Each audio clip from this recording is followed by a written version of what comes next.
Pessoal, a gente vai começar agora a nossa aula de revisão e preparação para as provas bimestrais. Eu vou começar fazendo um apanhado geral das aulas 1 a 8 de psicologia. A gente começa falando da psicologia o seguinte, sempre houve estudo com relação à mente, mas só a partir do século XIX é que a psicologia começou a ser aceita como uma ciência, se utilizar do método científico para que os estudos fossem feitos. A psicologia ela contribui para todas as áreas, em especial para a educação, no sentido de que aquele professor que conhece as fases em que o aluno está, as fases de desenvolvimento do aluno, as fases de amadurecimento, de maturação neurológica, ele consegue desenvolver melhor o seu papel dentro de sala de aula. Daqui a pouco a gente vai ver sobre as teorias de desenvolvimento. Então, cada teoria tem um viés próprio, e o professor que entende dessas teorias consegue atender da melhor forma possível o aluno em sala de aula. Então, vamos lá. Então, inicialmente é isso, a psicologia ela é tão importante, derivaram dela outras várias disciplinas, inclusive a pedagogia. Ela é chamada da mãe da pedagogia, por ser muito utilizada nessa área também. Ela vem para contribuir com a educação em todos os níveis de aprendizagem, em todos os níveis da educação. Qual que é o principal objetivo da utilização da psicologia na educação? Melhorar os processos de aprendizagem. Anteriormente a gente falava em ensino-aprendizagem, hoje sabe que são os processos de aprendizagem. Como o aluno aprende, como ele aprende melhor, de que forma que eu posso atendê-lo nas suas necessidades primordiais. Com relação às teorias de aprendizagem, inicialmente a gente tem o behaviorismo e o comportamentalismo. Existem várias fases, mas o básico do behaviorismo que é preciso saber é que ele se prende à questão da moldagem do comportamento, da modelagem do comportamento. Através do condicionamento, você consegue moldar o comportamento do aluno de acordo com o que você quer. Existem vários representantes, tem o Watson, tem o Skinner, que são representantes. O comportamentalismo ele fala em estímulo e resposta. Ou um estímulo levando a uma resposta, ou uma resposta que leva a um outro estímulo. A base do comportamentalismo, do behaviorismo, por enquanto, vai ser isso. A teoria psicanalítica, ela foi escrita por Freud, e qual que é a importância dela para a educação? Saber as fases pelas quais o aluno passa. São 5 fases definidas por Freud, e o professor que tem conhecimento dessas fases, ele lida melhor com o aluno dentro de sala. A saber, fase oral, fase anal, fase fálica, fase de latência e a fase genital.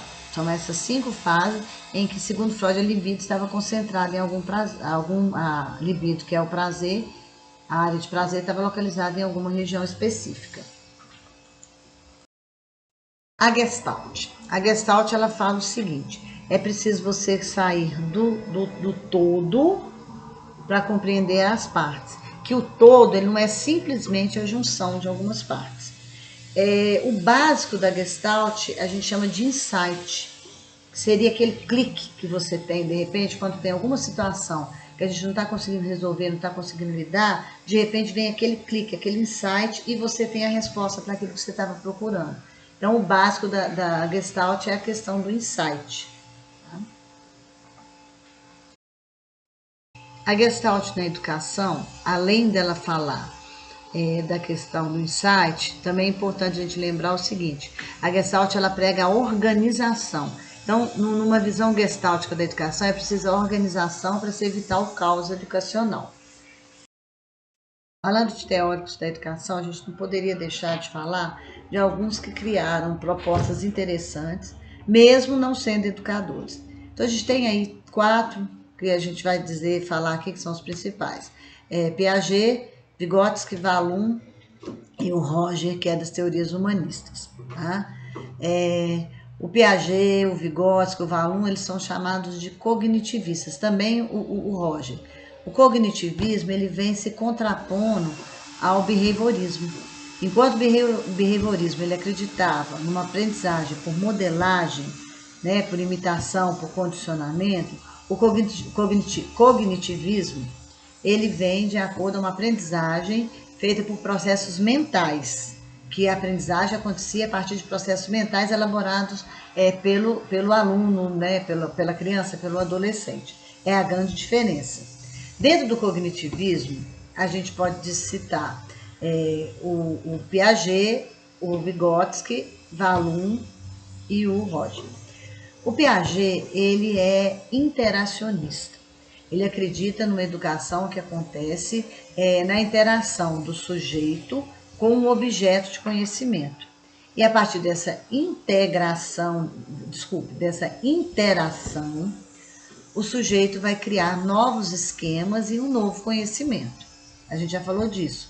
É o desequilíbrio que gera uma assimilação, uma acomodação, que são a adaptação, e que gera um novo conhecimento.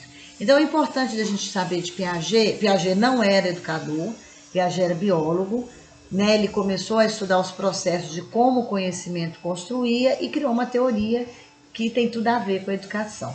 Então ele falava o seguinte: o que é importante da teoria de Piaget? Ele é interacionista. Tá? Acontece na interação. Ele dá importância com a interação do sujeito com o seu objeto, qualquer que seja ele.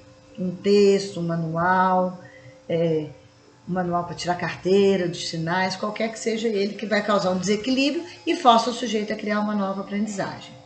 O Vygotsky, ele é sócio-interacionista. Para o Vygotsky é fundamental a interação social com o outro mais capaz, que ele chama. Seja esse outro professor, pai, adulto, tá? A diferença entre o Piaget e o Vygotsky é justamente essa. Piaget é interacionista, ele é cognitivista interacionista. O Vygotsky ele é cognitivista sócio-interacionista. Ele dá ao social um peso muito grande. A palavra-chave do Vygotsky são as zonas de desenvolvimento. A zona de desenvolvimento proximal é aquilo que o indivíduo faz com a ajuda de um outro mais capaz. Todos nós temos uma zona de desenvolvimento potencial, que é aquilo que eu posso vir a fazer, a zona de desenvolvimento proximal e a real. A zona de desenvolvimento proximal é aquilo que o indivíduo faz com a ajuda do outro. Tá? Por exemplo, se eu vou fazer uma operação de matemática, se eu preciso da intervenção do professor naquele primeiro momento para compreender o que o problema, o que a operação está me pedindo, eu ainda estou na minha zona de desenvolvimento proximal.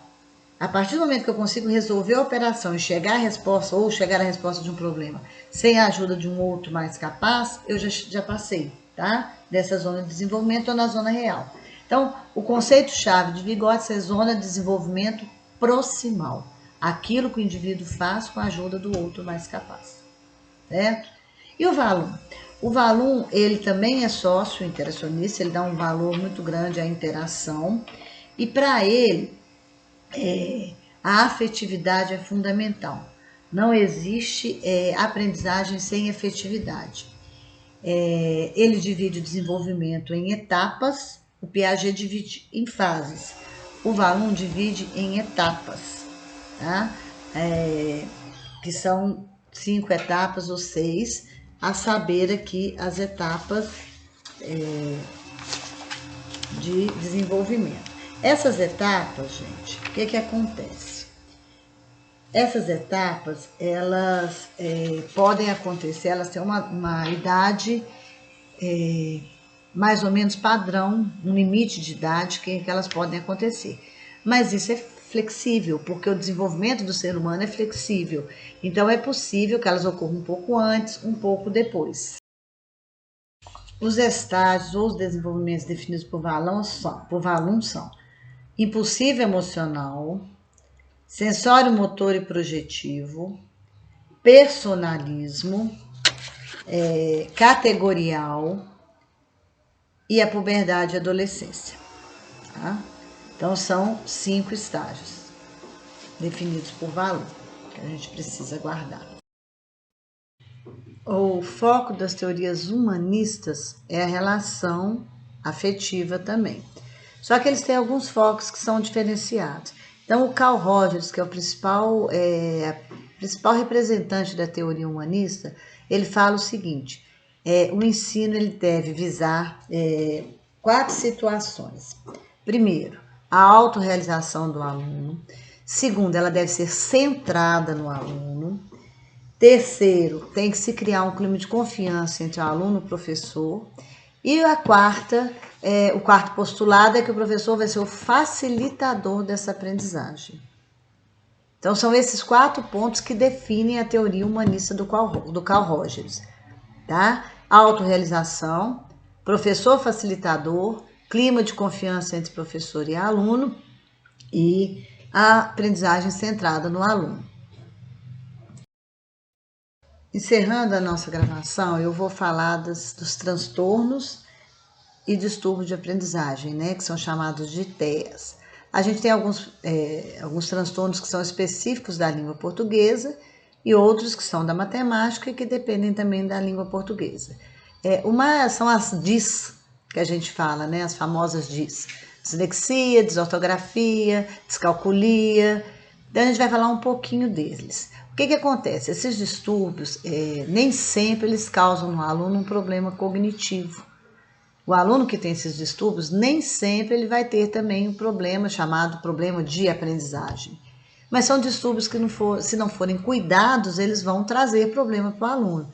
Então, o aluno que é portador desse distúrbio, a partir do momento que seja detectado, ele tem que ter um atendimento diferenciado. Sim, ele tem direito a ter um atendimento diferenciado em sala de aula.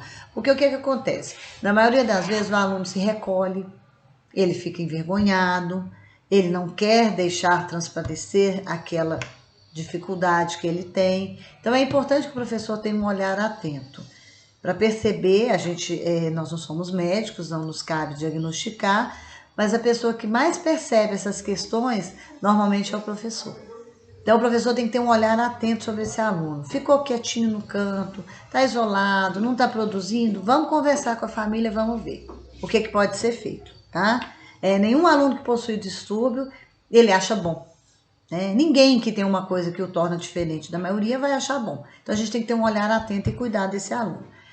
O mais famoso com relação à leitura é a dislexia, que é uma dificuldade do aluno em interpretar, em compreender aquilo que ele está lendo. Então, é preciso que seja feito um tratamento e o professor tem que ter um olhar, tem que fazer uma avaliação diferenciada. Muitas vezes o aluno com dislexia ele faz uma avaliação oral, porque a escrita também, como a leitura é comprometida, a escrita fica comprometida. Então, é preciso achar um meio termo. A gente tem também, esse é o da leitura, né? Apresenta dificuldade na soletração, na manutenção da concentração e tem as da escrita, né? Que é a desortografia e a disgrafia. A desortografia é troca de letra, troca de sílabas. E a disgrafia é no próprio traçado da escrita. Então, é preciso que o professor encontre um traçado que seja legível para ele, mas que seja confortável para o aluno. Por exemplo, muitas vezes o aluno, com a disgrafia, ele só consegue escrever com a letra bastão, ou a letra de forma que a gente fala. Desde que isso permita que ele se comunique com tranquilidade, não tem problema nenhum o professor permitir, tá? Então, você precisa achar um ponto de equilíbrio, a sensatez, para deixar esse aluno confortável. E na matemática, o mais famoso que a gente tem é a descalculia, que ela abrange várias áreas, é muito complexo, mas é importante a gente saber o seguinte, o aluno com a descalculia, ele tem problemas graves com relação à matemática. Não é aquele aluno que às vezes é desatento, não. Ele não consegue compreender o processo matemático. Então, ele precisa de uma ajuda especializada.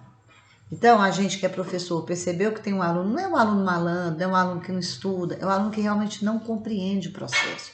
Ele não compreende que somar 2 mais 3, se eu tenho 2, eu tenho que incluir só mais 3. Então, a gente tem que ter um olhar atento. Tá?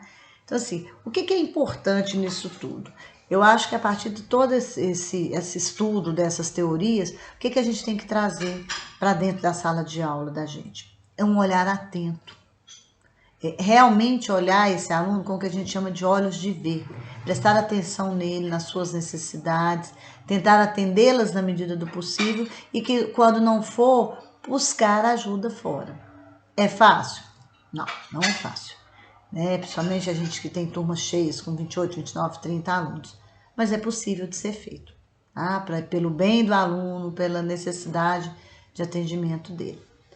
Bons estudos e quando vier a prova, boa prova para vocês. Tchau!